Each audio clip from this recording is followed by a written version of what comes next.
Hello, everyone, and welcome to DisrupTV. My name is Vala Afshar, Chief Digital Evangelist at Salesforce, and your co-host for the next hour.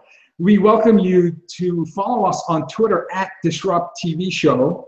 Send Ray, myself, and our distinguished guests your questions using hashtag DisrupTV. We also have close to 200 interviews on SoundCloud and iTunes, our podcast. So we encourage you to listen to some of the extraordinary guests we've had in the past. It's my pleasure to introduce my co-host, Ray Wang. He's the CEO and founder of Constellation Research, best-selling author of Disrupting Digital Business, and a regular contributor to Harvard Business Review, Forbes, and ZDNet. Most importantly, he's a terrific futurist and analyst to follow on Twitter at RWANG0. Welcome, Ray, to DisrupTV. Thanks a lot, Vala. I'm happy to be joined with my co-host, Vala Afshar. You guys can follow him at VALAAFSHAR if you haven't. We'll talk more about Twitter in a little bit. But Vala is, as you know, the digital evangelist for Salesforce, but more importantly, a big contributor to Huffington Post, one of the top CIO and CMO influencers in the world, and more importantly, my partner here on DisrupTV. So who do we have? What's going on? We've had an awesome pre-show. I hope we can carry this over. Yeah, we typically tune in about 10 minutes, 15 minutes before the show and talk to our guests. And we had an amazing discussion with our first guest. Our first guest is Barry Ritholtz. He's the co-founder and chief investment officer at Ritholtz Wealth Management. Ritholtz Wealth Management was launched in 2013, and currently the management firm overlooks over $530 million in assets. In addition to running the wealth management and financial planning firm, Barry is also a frequent commentator on many financial topics. In fact, he was named one of the 15 most important economic journalists in the U.S.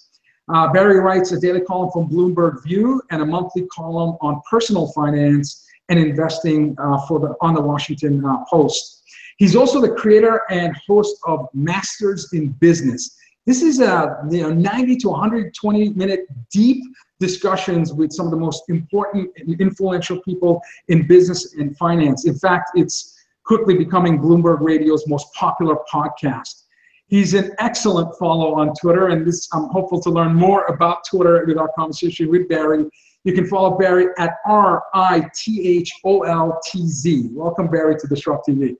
Thank you for having me, and I appreciate you guys taking so much effort to actually make this happen. Our calendars have been pretty crazy. Absolutely. Absolutely. Well, thank you for being on the show. Yeah, no, and thank you for being on the show. Hey, so let's start with this conversation around, the latest Nobel Prize in economics. Richard Thaler won the Nobel Prize in economics for his research on behavioral economics. And tell us a little about his research and how software developed startups can use this research to build more effective solutions. I don't know if you listen to a lot of the podcasts on NPR these days too. A lot of behavioral economics is coming in play, but is it real causation? Is it real attribution? Does it really make sense? Or are we still out there guessing? So a couple of things. First, this is an area that I've been elbow deep for almost 20 years. I began my career in finance as a trader. And now you're on a trading desk. It's a long line of people in front of a whole string of monitors. And I was always curious, the person on my right and the person on my left seem to be doing the same thing all the time. How come this month this guy's making money and this guy's losing money, and then next month it switches? And it turns out it's not so much the information or how fast they were or how smart they were. It was how they processed cognitively, how they processed data and managed their own behavior in response to that. And the long story short, and this will get to Thaler, the long story short is we evolved to adapt to a dangerous and changing environment on the savannah. And that's 1 million+ years of evolution. When we're making economic decisions, in the markets, it's 50, 75 years. If you really want to talk about things like Japanese rice traders or European tulip bulb traders, all right, it's a couple of 100 years. But that short period of time isn't going to counteract 1 million years of evolution. So we engage in certain behaviors in response to information because they've worked to keep us alive. The classic example is pattern recognition.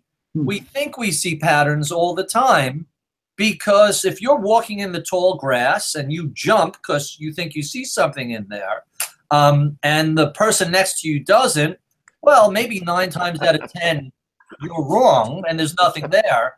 But the 10th time, there is something there, and you jumped because you thought you recognized something.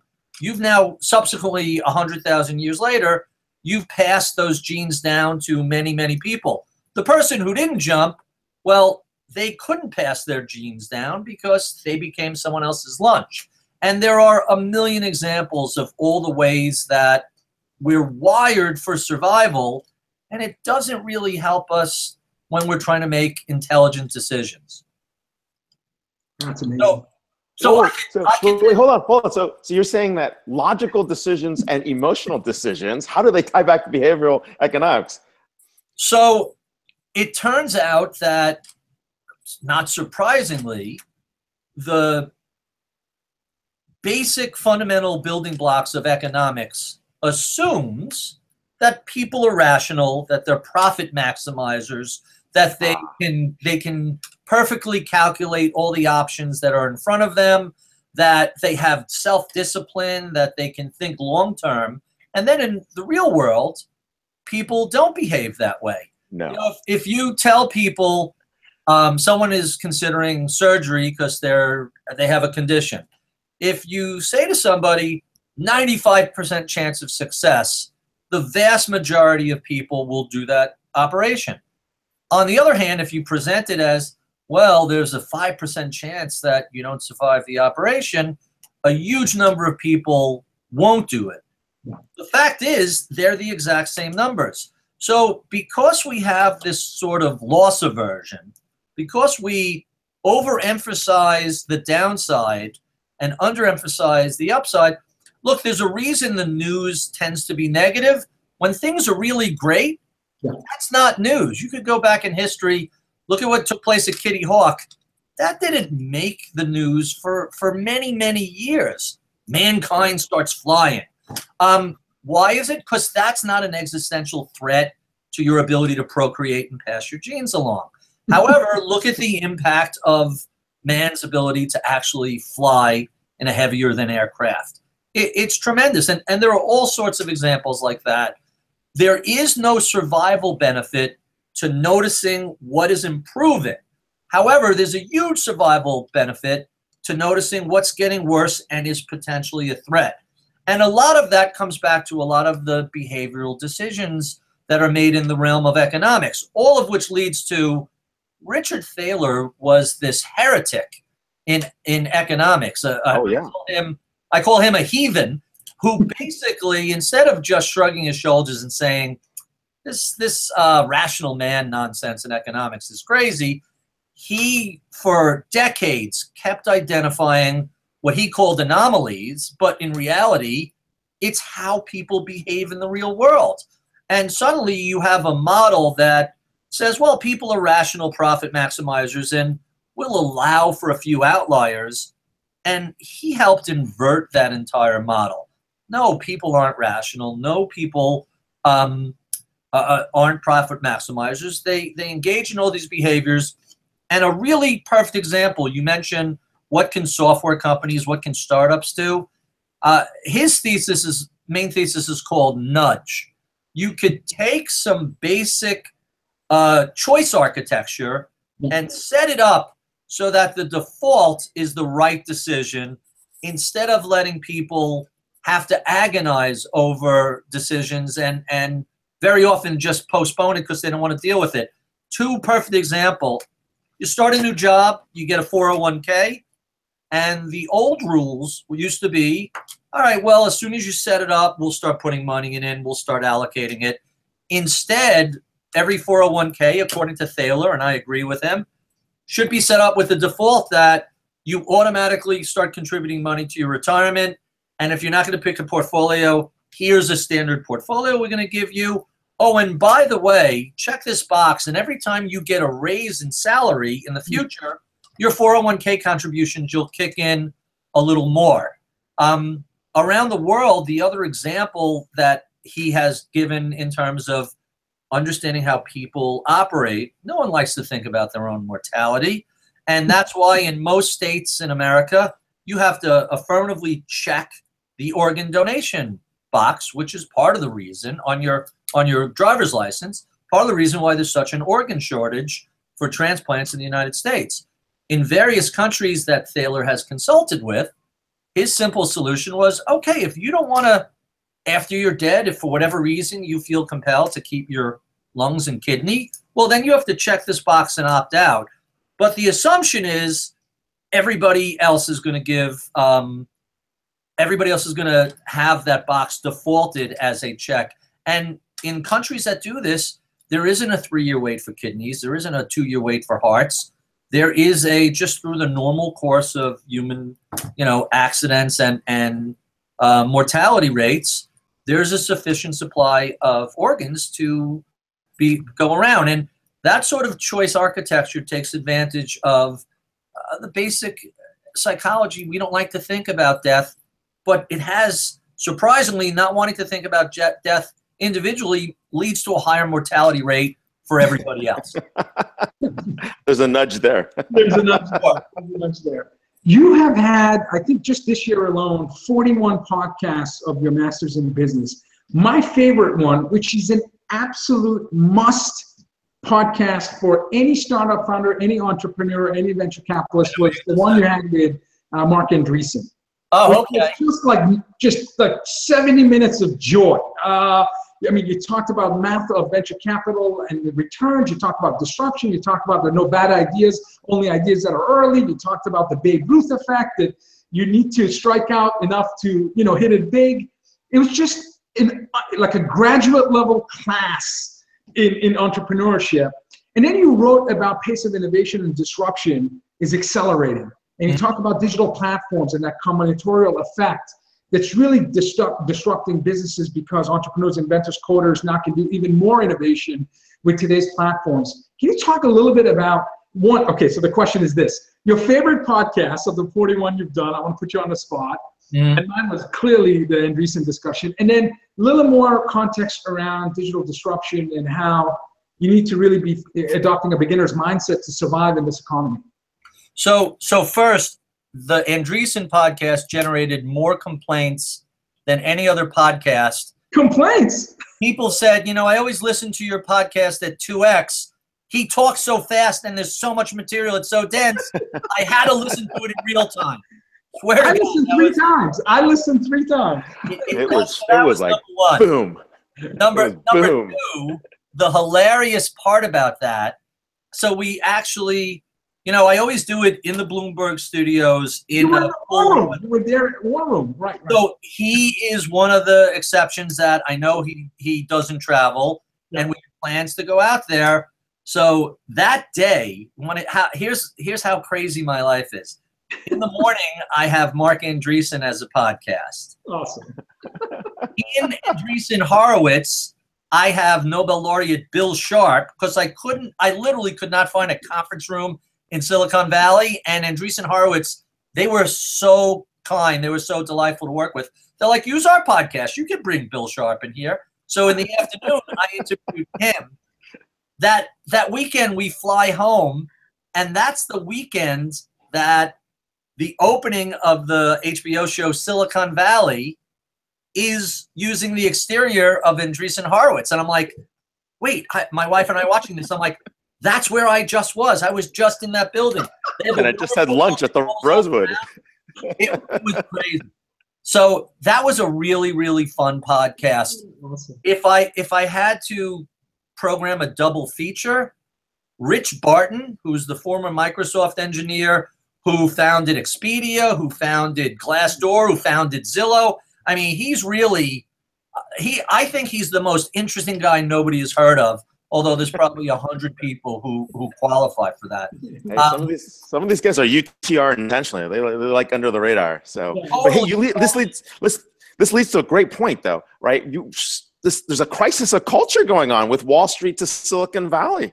right? I mean, a few years ago, MBA students were all, they started heading to the Valley post-graduation instead of Wall Street. And now we've got a little cultural issue here in Silicon Valley. And so, there's this thing about Silicon Valley. Has America's fallen out of love with you in TechCrunch? What do you think? Is that happening? Is it the same? Do we bring the Wall Street culture to the Valley, or was the Valley already corrupt?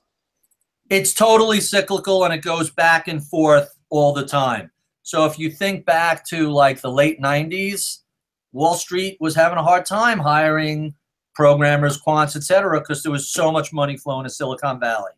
Then that little .com thing happened. Suddenly there's a rush of MBAs and programmers and math quants going to Wall Street. That worked for a couple of years. Then 08, 09 happened. Lo and behold, suddenly the MBAs and the programmers, hey, let's go back to that technology thing on the it goes back and forth on a regular basis because people react. It's called the recency effect. People tend to overemphasize what just happened as opposed to looking at the longer term picture. And so instead of saying, hey, everybody's fleeing Silicon Valley, I could probably cut myself a fantastic deal and be a little bit of contrarian. I'll get a better job with a bigger slug of stock, maybe a little more responsibility for someone who's 24, 25. We're not programmed to think that way. We're thinking, uh-oh, everything really hit the fan over there. I better try the other coast. And people are reliably susceptible to that sort of groupthink. It's important to try and look, the crowd is right most of the time. That's the fascinating thing about being a contrarian. You have to recognize, hey, when the crowd is cheering for the team, you just scored a goal, for the most part, they're right. But there comes a moment when the crowd becomes an ugly mob and they start flipping over cars and burning buildings down. Being able to identify that moment is helpful professionally, whether you're in finance or anything else. Sure. Is that true for the Knicks crowd as well?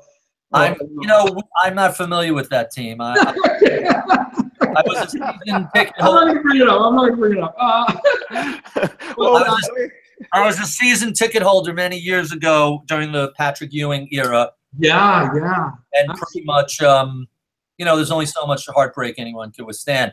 If I haven't mentioned that the group that owns the Knicks are probably the worst sports owner anywhere in the United States. I don't know if I could say the world, because I don't know how terrible they are elsewhere.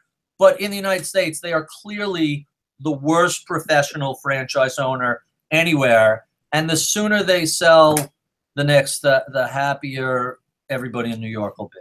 The last time I enjoyed, I think it was Bernard King era, but that's going back a few years. That's right. Charles Oakley, Anthony Mason, John. Yeah, true. Absolutely. Great era. All right, so much for James Dolan there. I got a question for you. So this behavioral economics that's in place, right? Can we model this in AI and machine learning? Is that going to happen? Because what you're talking about is those are anomalies, right? We're looking for clusters of anomalies here, a cluster over here, something that's an aberration. Is it a false positive? Does it work? Have you been looking at this? Is this something you see that may evolve? That's a really interesting question. I think we're not quite there yet to be able to really fully model this. But, software will eventually get there. You mentioned Andreessen earlier. I think he was half right when he said software is eating the world, because, software is mostly eating the world, and in a lot of other instances, it's almost but not quite there. And so whereas Thaler kept examples of human anomalies, I keep examples of, I don't understand why this technology isn't doing what it's supposed to be doing. And Google is probably better than anybody at that compared to Amazon or Facebook or Apple or whoever, or Uber for that matter. But and Netflix is another one. I have a running list of, I'll give you a perfect example. This happened the other day. So there is a type of pizza called Roman pizza, and it's called Roman, R-O-M-A-N, because it's what they serve on the streets of Rome. and it's very different than New York pizza or Chicago pizza. It happens to be incredibly delicious, but unfortunately, you can't get it here in New York. Until about a month ago, when a place opened up a few blocks from my office, and having just been in Rome a year ago, we went there and the food was amazing. Just crazy delicious. Oh my God, I can't believe it was dietetic having it 3,000 miles away. Now that it's 3 blocks away, I'm in trouble. So it's raining. I'm holding an umbrella. I have my iPhone in my hand, and I go to tweet as I'm leaving. Finally, here in New York City, authentic Roman pizza. Now, let me point out, I just took a photo of the pizza. I'm standing in front of Mani in pasta Roman style pizza, right? It's on the thing, it's on. And I tweet it, and Siri identifies that as authentic woman pizza. And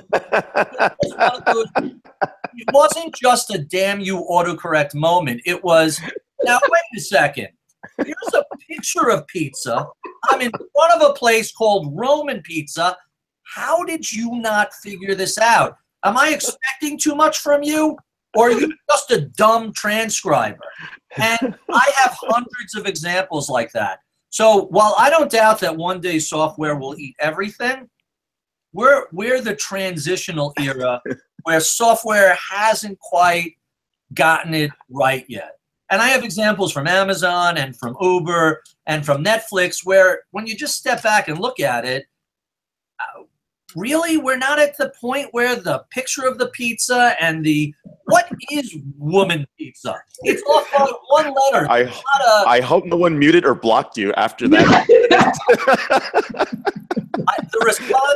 The responses were fairly hilarious from people who a handful of people immediately knew what Roman pizza was, and everybody else just had amusing and somewhat off-color comments. But if you Google authentic woman pizza, you'll find the whole thread. It's pretty fun. We are here with Barry Ritholtz. You can follow him on Twitter at RITHOLTZ. He's an American author, newspaper columnist. If you're following on Masters of Business podcast on Bloomberg Podcast, one of the top podcasts, but more importantly, the chief investment officer of Ritholtz Wealth Management.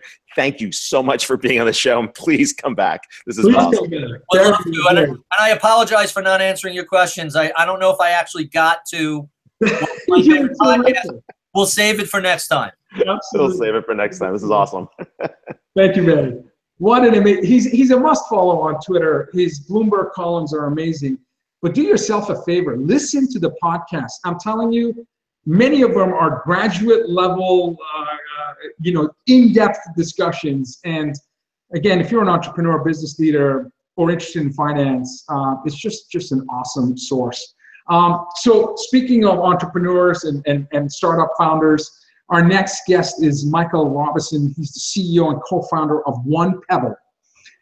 They're the world's first and only investment broker that gives back 50%, that's 50% of all profits and makes your trade fees and tax deductions. The company's using a multi-billion-dollar financial market to give hope around the world. Michael has been doing this philanthropic, inspiring work for a long time. Previously, he served as the president of Food for Orphans, an international charity that provided millions of meals to children all over the world, in 25 countries around the world. And he was also the founder and CEO of Velocity Collective and Investing Hope International. He's passionate in seeing people with great vision discover the true success that's within them. And the key in all of that, and we'll talk about that, is people discovering hope. He's another great follow on Twitter at MichaelRobison, Michael Robison. Welcome to DisrupTV. Hey guys, man, I of course I have to follow Barry, so you said it. So we'll the middle spot's always the top spot. I know, but hey, listen, just squeeze me in, trial by fire, right? We'll see if I can turn this thing out for you. No, but you're in good shape. You are talking about hope, right? Yeah, man. Hope Absolutely. trumps all. Hey, we're in good shape. It is the definitive theme of life, but it's really funny where you guys ended with your discussion with Barry. because the discussion of behavioral economics and modeling, actually in the technology that we're building at One Pebble, that's actually the base engine. So we do have AI built into our advisory software. And so the idea behind it is value-informed behavioral economics data. And so we're actually modeling archetypal data built on personality profiles, emotional profiles, and then inputting people's values, morals, ethics, that kind of stuff, and allowing us to kind of create, portfolio modeling, wealth management around that behavioral economics model, except that we're allowing the customers to actually verify the information versus making a bunch of assumptions, because they're the ones who actually put their money where their mouth is versus just saying a lot of things about, what they think, believe, or feel, and then talking about what they wish they had as a result of it.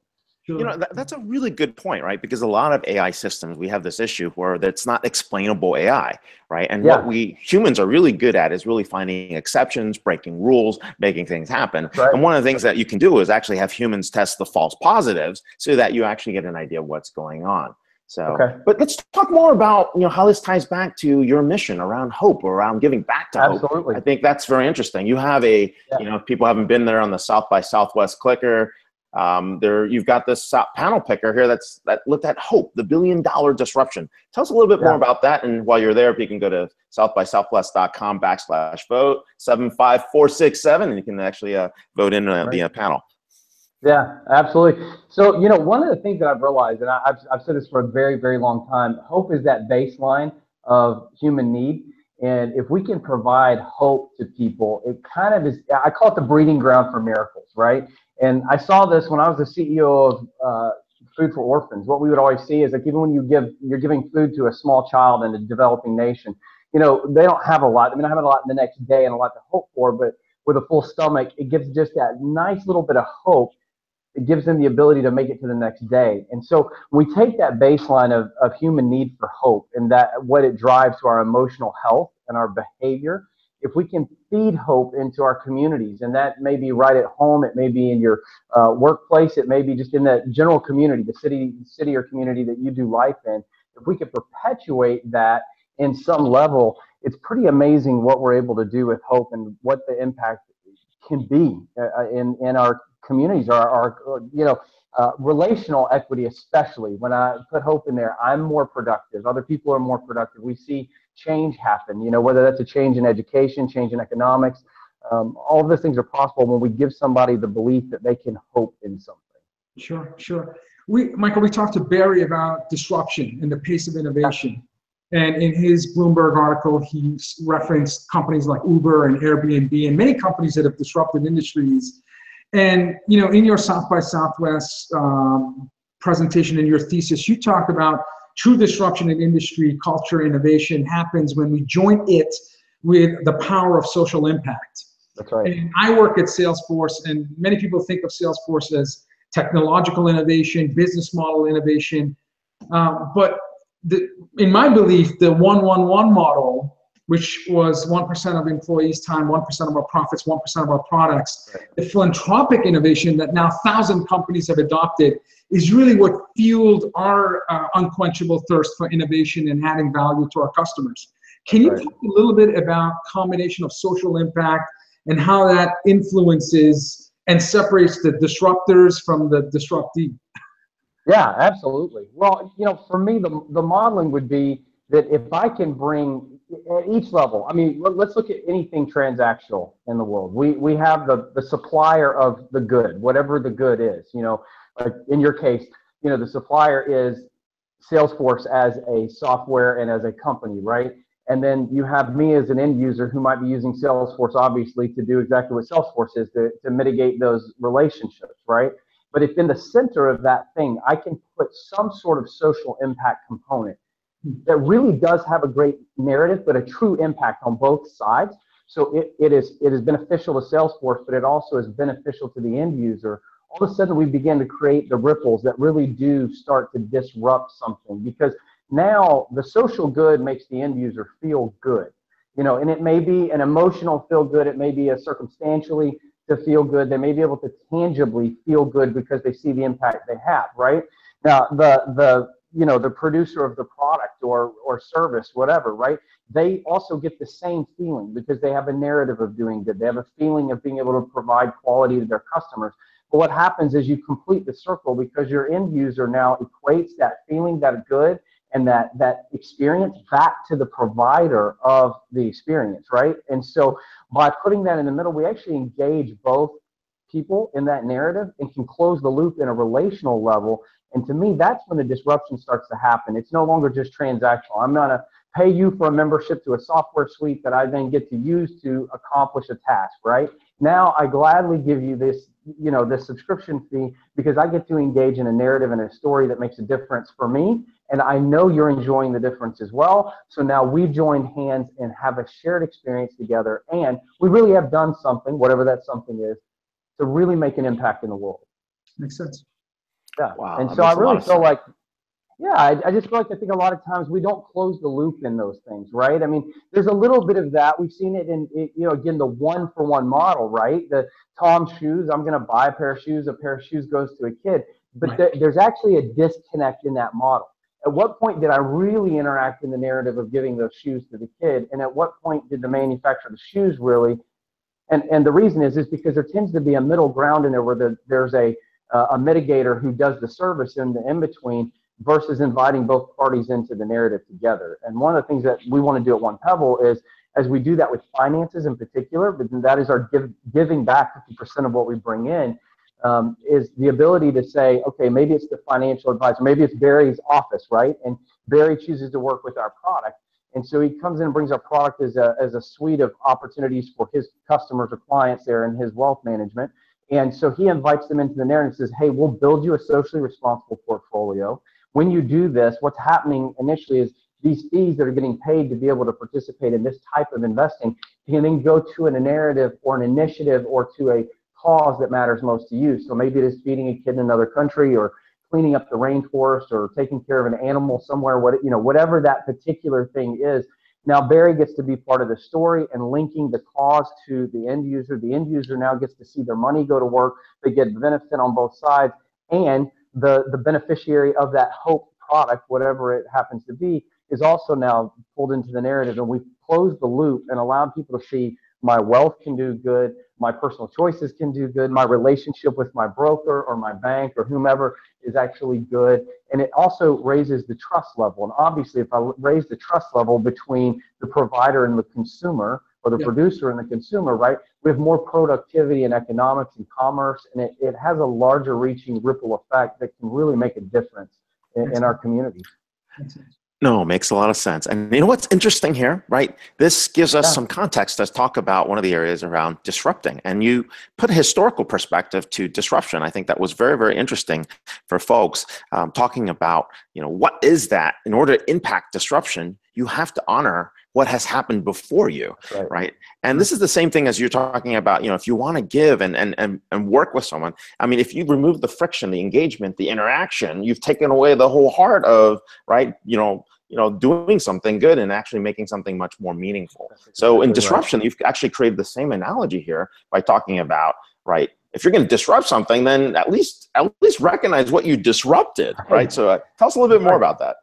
Yeah, I think a lot of times you see it, and again, I live in the startup world. I'm a serial entrepreneur. As a matter of fact, we're sitting in an incubator's office right now. So I live in a sea of people. Where are you in Austin? Where are you in Austin right now? I'm sitting in Capital Factory.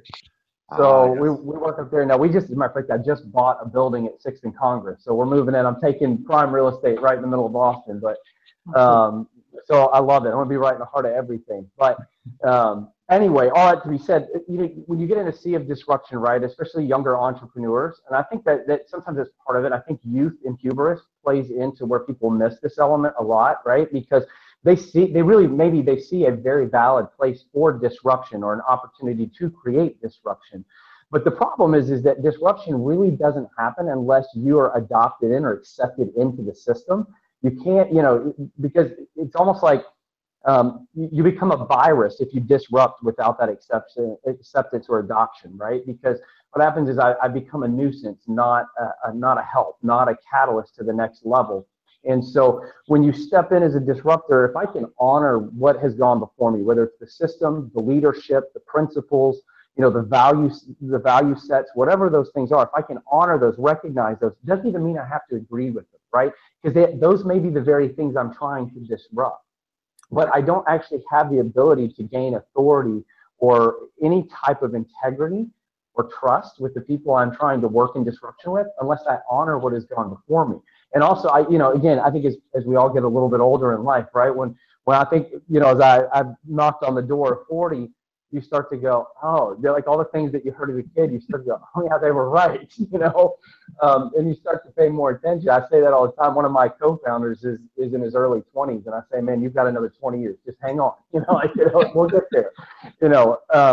But what I've learned is I would have gotten where I am today faster had I been humble enough to stand on the shoulders of the men who went before me versus try to have bigger shoulders than the men who went before me.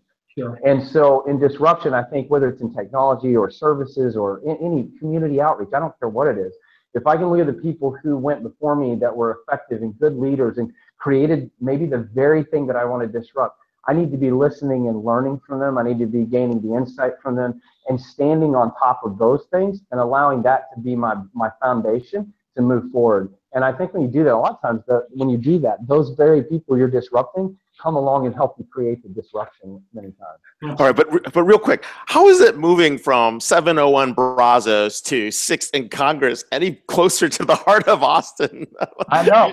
Are you just closer to fiber at Google on 2nd Street? I mean, what's going on here? I mean, I'm literally, dude, I'm right there. Listen, if you're here for South by, you need to come hang out. We're going to open the venue. As a matter of fact, we just talked to Aston Martin to stick a pop-up shop in during that time frame. But yeah, I'll say he paid for his whole rent. He paid for his whole rent with the South by deal. Oh, you're not kidding, I did. Not kidding. All right, man. Okay, so back to the regular show. Yeah.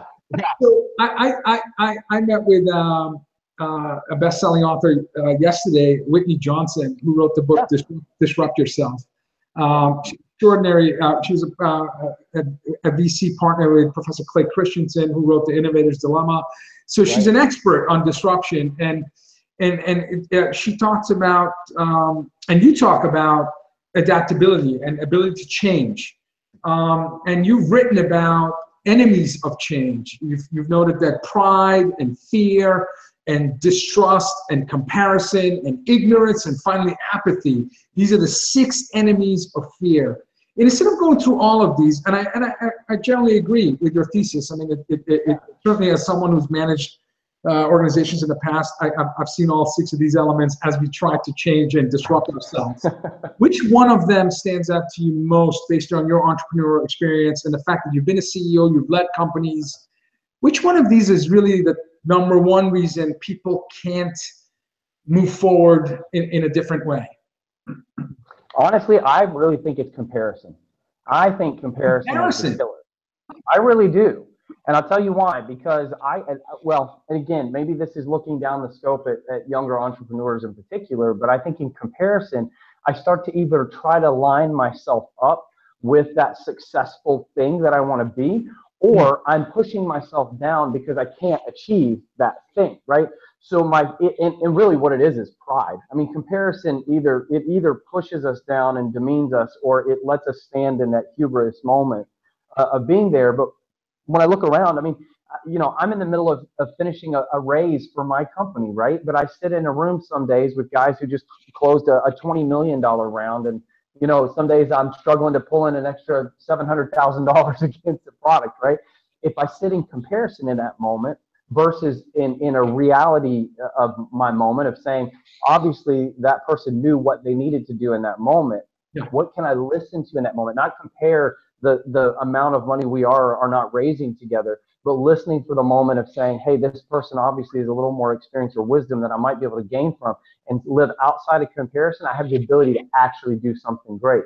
Whereas if I live in comparison, I quit listening for the things that might help me actually accomplish my goal, and start thinking either he's a jerk, he took all the money out of the VC field that I can't have, or I'm an idiot because I couldn't get what he got, right? So comparison stopped me from listening to a productive thing that might actually change my progress or position, right? That's sage advice. No, I didn't think that would be your answer, but it makes sense. Makes sense. Yeah.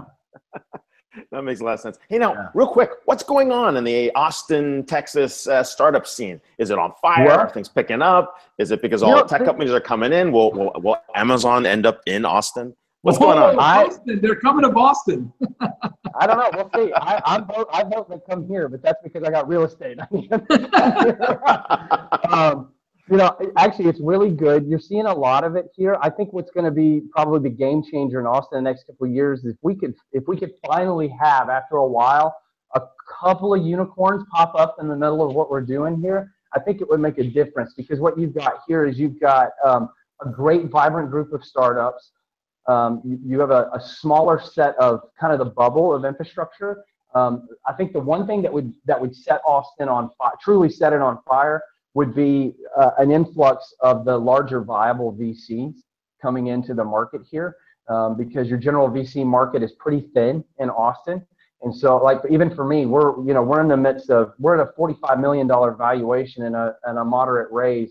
And my money won't come from the Austin infrastructure because the VC market doesn't support it here. So it has to come from the Valley. Yeah, it has to be in New York, Boston, LA, places like that.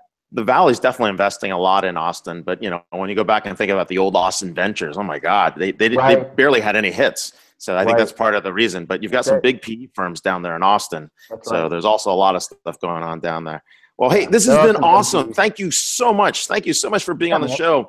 You can follow Michael at Michael Robison, and you can follow One Pebble as well for some interesting things. And please check out the South by Southwest Picker on Hope, and catch Michael down at 6 in Congress for South by Southwest this year. Thanks a lot for being on the show. Yeah, thanks, guys. Appreciate it. Thank you.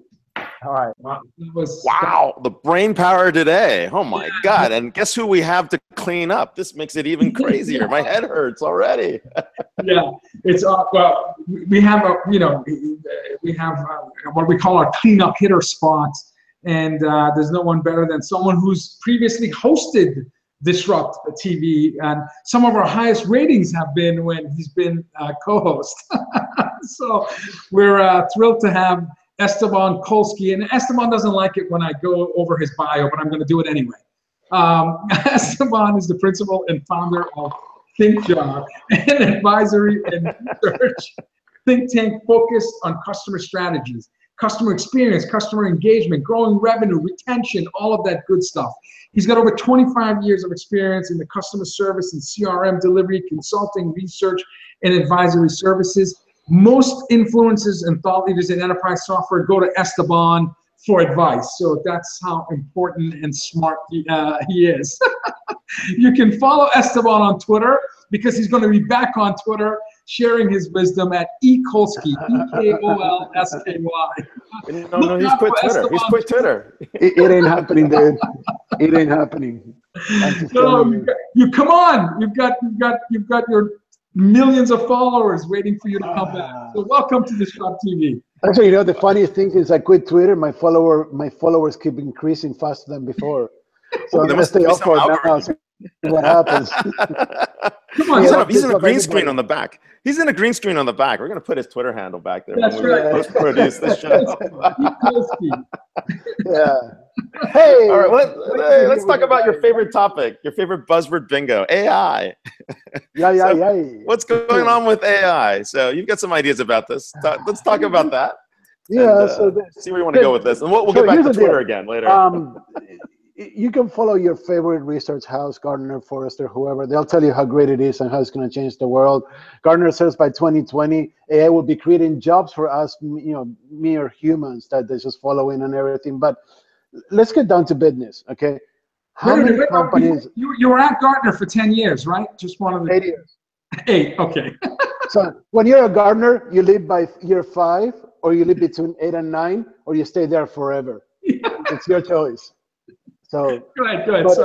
But so Gartner says that AI is going to be creating jobs for us mere humans. But the reality is, when you go down to companies, and Vala, I'm sorry, I know you work for Salesforce, which is depending on AI and Einstein to rule the world until Dreamforce, at least. We'll see what comes after that. But yeah, let's change in Dreamforce. Trust me, it'll be a different thing. So, but AI really, when it comes down to what companies are doing, there's not that much going on with AI. There's a lot of trials. There's a lot of small projects. There's a small things like, like everybody's selling one simple solution. It's like, oh, I can make your recycling go faster by 20% by using AI, or I can make your processes jump 10% in value by using AI. And you can do that with one small thing, but you cannot really apply AI to business the way that we think that it's going to be applied. So can we please just get off the hype of AI and just go back and do something that is actually worth it? We're in the first inning. I'll give you that. Dude, there's not even gonna be a game around AI. I was doing the same crap in 1986, and the only difference was it's faster now. There's nothing. There's not a single thing we have learned about intelligence in the last 40 years. You have to be inspired when you hear Andrew Ng say that there are 1,200 freshmen at Stanford that are now currently taking machine learning courses. I mean, that's inspiring. I mean, I have one word for you. What's Plastics. I have one word for you. Plastics. I went into computer science because when I was growing up, we were told that the only way you would make a living in the future is by getting into computers. And I got into computers. And you know what? I love computers. I absolutely do. I spent 5 years of my teen years using computers versus dating. And that shows, I know. But it's just, hey. Wait a minute, with that awesome shirt, you couldn't, with that awesome shirt. What? No, okay, look, it's serious. I mean, here's the deal. Yes, I am inspired by 1,200 people, but during the first time the internet came around in the late 90s, early 2000s, the Stanford Cognitive Sciences program, it went from nothing to like hundreds of people enrolling. This is where Sergey and Larry came from. So, I mean, yeah, we go in waves, but because there's 1,200 people there, doesn't mean that there's 1,200 people that are going to change the world. I mean, let's face it, from 1,200, maybe 5 are like smart enough, and one of them has an idea that will change the world. Right. So we've had guests from, on DisrupTV that talked about University of Toronto, Waterloo, Montreal. There was a $125 million Vector Institute investment, and now they're competing to become second to perhaps Silicon Valley in terms of epicenter of AI. There's a lot of energy, money at the undergraduate level, all the way to the 2,000 startups right now that make up the AI landscape. And, but it's up to 25 billion of VC funding. But how short is your memory? In the early 2000s, we did the same about e-commerce and everything, right? I spent 2 weeks at cyber. Cyber. 2000 was cyber. I almost blew it there. See, that's how I'm hating myself. I mean, come on, I spent 2 weeks at the Netscape Plex, which was what it was before the Google Plex. Learning everything about e-commerce and how it's going to change the world. And like, here we are, 18, 20 years later, and okay, yeah, it's part of what we do, which is what AI is going to become, but it didn't change the world. It's actually funny. There's an interesting stat that Silicon Valley, the only category in Silicon Valley that has failed Silicon Valley is e-commerce. It's the only category. There's only one left success story, which is eBay, which is not much to talk about. I mean, there's been no success in e-commerce in the Valley. If you wait 15 years, it's going to be the second category that fails Silicon Valley, AI. It won't be blockchain because they're not investing in it. But that's another story. I can't even wait to get to blockchain with Esteban. We're gonna have to devote an hour to that one. Let's go to the mid-90s and talk about CRM. Since we're doing flashback bingo buzzword. Where's the future of CRM? Future of CRM was 10 years ago. Now we're past the future of CRM. We are like, nothing. We're in the post-CRM really era? We're in the, seriously, I mean, we're in the orchestration era, to use a word that you gave me that I don't really appreciate, but my words are worse, right? We're in the orchestration area. We're in the era where, like, post-CRM, post-HR, post-ERP, post-SCM, there's no longer a single function that you can actually do. This is going to be the biggest shock to every vendor out there. It's like, they keep trying to peddle applications that do everything, where all the users want is simple functions they can use to create their own orchestrated environments. We can't tell users digital transformation is going to change the way you do business, but until you do, you got to do things the way that I do it, which is what we're doing by selling them, more full functional systems. What you have to sell is a platform with functions, and then users will build their own. It's incredible. The last 6 months, the conversations I had at the IT level, at the CEO level, where they understand that the whole world is going to be disrupted by having to go into like a platform and ecosystem world versus having applications that do everything. So, I mean, CRM, it's been a good run. I was with Tom Siegel when he said that, like, ESP was going to be the future of CRM, and we all groaned. So thankfully, it didn't happen. And it's just, we're done with it. I mean, I'm actually writing an article that says that the whole purpose of CRM was to control relationships, not to actually build better relationships. And the thing is, like, in the age of the customer, like Forrester calls it, in the age of, like, no-code, low-code citizen programmers, control is completely gone. So if you don't have control, you don't have CRM. No, and it's something we're talking about, which is control. Yeah, you can't control these relationships. I think everybody built systems thinking that they could. That's the concept that Esteban is alluding to. I was going to think about launching this at our conference, which is October 24th to 27th. This concept of infinite ambient orchestration. I might sneak peek it next week somewhere. So we'll talk more about that. But okay, so let's say CRM is dead. Where's digital transformation? We're on the debunk section of DisrupTV show. So before we get to that, I have to make a correction, because Cindy Zhu, who works for Constellation, put in one of the channels that Amazon is a good example of e-commerce, and we can have that conversation later. But I wanted to give Cindy, like, yeah, Amazon could be considered a success on e-commerce, but not in the Valley. Exactly. And if it's not in the Valley, it didn't happen. So no. Actually, e-commerce did well everywhere else but the Valley, is what I was trying to say. So Cindy does have a point, definitely. So, but no, seriously. So digital transformation. All spend goes to Amazon in the U.S. So yeah. You saw the report, right? Every single company now fears Amazon more than Google or anybody else. Amazon is the most feared company out there. Oh, we're seeing anti-Amazon alliances pop up everywhere, whether it's in retail, whether it's in like industries, even in healthcare. Like, we're gonna have an anti-Amazon alliance, So I have people that make fun of me because I still shop at Amazon versus Walmart, but we're not gonna go there. I don't have enough show for that. I've never been in a Walmart. I go to Kmart or Target. I've never been in a Walmart, so someone's gonna have to fix that. Oh, you go to Walmart at 2 in the morning. It's the best time to go. Live DisrupTV show, 2 in the morning at the local Walmart. We should do a live show. Talk about behavioral economics there. There you go. What are people buying at 2 in the morning at a Walmart, Esteban? So let's keep going. So AI is just a myth. CRM is going away. Digital disruption is another myth. No, here's the thing. Yeah, actually, so I'm gonna be contrary to what Barry did. I'm gonna try to answer your questions, right? So Barry was great. What are you talking about? You're now on his mute list. You're now on his mute list. This is who I aspire to become when I become older. I love Barry. So, but to answer the question of digital transformation, this is actually something very interesting, because 5-6 years ago we started sounding the horn about digital transformation.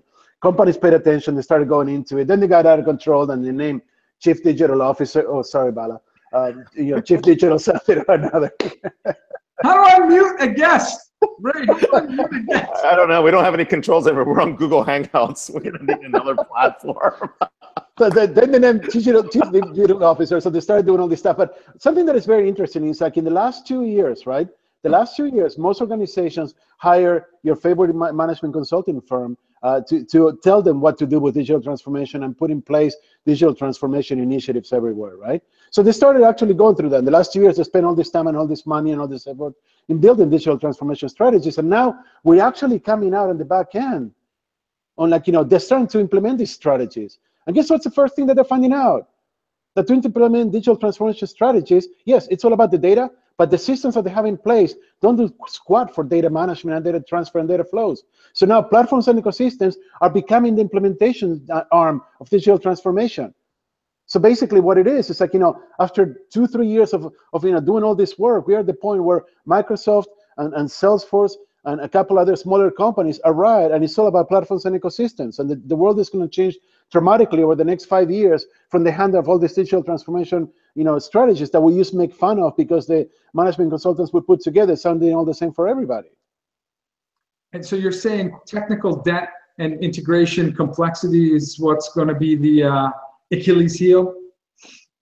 I like the way you summarize my my speech and jargon words, my friend. I only think in tweets. Sorry. We're 140 characters in. Or 280 if you get the extension. I'll tell you what, here's a tweet.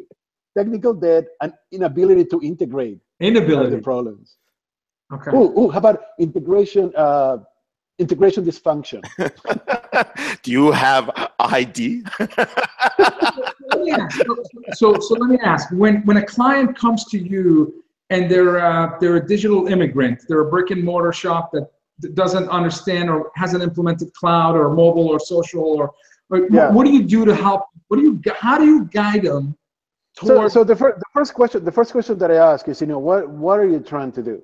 Because if you have a business that is brick and mortar and it's working, you're making money, you're succeeding, and there's absolutely no reason for you to actually go digital, why would you spend the money and the time? All this. But we know that's not a likely scenario. Most of the brick and mortar, well, listen. We'll start with race stat. 50% of Fortune 500 disappeared in the 21st century. Screw that. There's going to be like 6 Fortune 500s left in 20 years because take the market cap of the 10 biggest brick and mortar retail, and they're 200 billion behind Amazon's market cap, including Walmart. So I mean, Sears is going bankrupt. I mean, I can give you a list of brick and mortar. That's right. Sears is the first one of all these companies that are going to follow suit because you know what? You cannot transform a brick and mortar into a digital corporation no matter what you want to do. There's not enough money, time, and resources to make that happen. Walmart has been trying. But you started by saying they are successful brick and mortar companies that are doing well. And they remain brick and mortar. Costco. Nordstrom's. Costco. Nordstrom. Not Nordstrom. Digital. No. We had the ZDNet editor, please. Larry Dingen. Larry featured Costco and their digital transformation. So, But you're confusing two things. Costco is doing the same thing that Nordstrom is doing. Nordstrom is using digital transformation to understand their clients better, but their delivery is 100% brick and mortar. They're building this new, Nordstrom Essentials, which are basically experience-based, little outlets in different neighborhoods where, there's no inventory, there's no product in there. You just go there, you get the whole experience of getting dressed top to bottom, using digital tools to make sure that you get the right things, and then they get delivered to your house. I mean, they're not transforming themselves into a digital operation that is going to be 24/7 digital. They're actually optimizing their operations, based on digital. This is a very important. For now, we'll talk about it in 2 years. All right, Esteban, what was the tweet of the week? What is the tweet of the week? He's not gonna. Tell us about the one tweet you think is. I tell you what. I'm not on Twitter, and I'm not even following the news anymore because it's too depressing. Okay, but here's what I learned. Here's what I learned. Detox. Let's talk about your Twitter detox project. Why are you on a Twitter detox? And you should blog about this, and we'll tweet it for you. This is serious. Following the shooting in Las Vegas, there was so much crap on Twitter and so much hype and so much lies and so much of everything that I realized that I'm becoming addicted to stuff being pushed to me and reacting to it. My stress levels, my blood pressure, they were just going off the charts. And I'm like, this is impossible. I cannot deal with this. We have a president who, without making any political assumptions one way or the other, is an absolute moron and tries to wage a war over Twitter, okay? And this is just driving me absolutely freaking crazy, and I couldn't deal with it. So I said, that's it, I'm done. I'm quitting Twitter because there's nothing in there that is worth it. So instead, what I do is whenever I want to learn more about something, because I'm not stupid and I see what's going on, I just go and find information about what I need. I know everything about you've never lived in a totalitarian environment. No, I'm just kidding. I did, and we're going down another one, but that's a whole different show, my friend. It's too political for this discussion. But what I love is when we have discussions with Esteban, it's never controversial. It's usually very objective, very fair. I am very fair. Fairness is my middle name. Okay, my last question. Tell us about upcoming research. What are you authoring? What's your focus area for the next few months? Platforms and ecosystems. One more time. Platforms and ecosystems. That's all that. So I started the year with 4 topics. I started with platforms and ecosystems, customer experience and engagement, data usage, and AI. And right now, the last 3 are just flowing into platforms and ecosystems. And seriously, every single organization is going to need to deal with this over the next 2 years, and they need to understand what is it that they need to do. I'm building a generation model for platform adoption. I'm building a lot of research and doing a lot of work with lots of different companies, from pre-Series A, early start cloud natives trying to build services, to platforms that have been developed for many, many years and trying to build a bigger pie for everybody.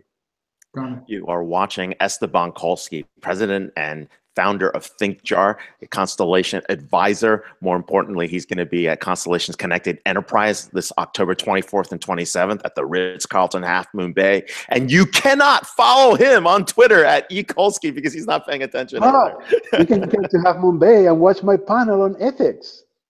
Oh, lovely. Absolutely. Lovely. I look forward to tweeting it out. Thanks for being on the show, Esteban. Thank you, guys. Happy Friday. It's Friday. It's DisrupTV show. What do we have next? Who's up for the lineup for our, oh my God, which show number is that? That's going to be 84. Episode 84. Oh my God. Episode 84, and I think we're crossing our 200 guest list milestone. We're going to be off.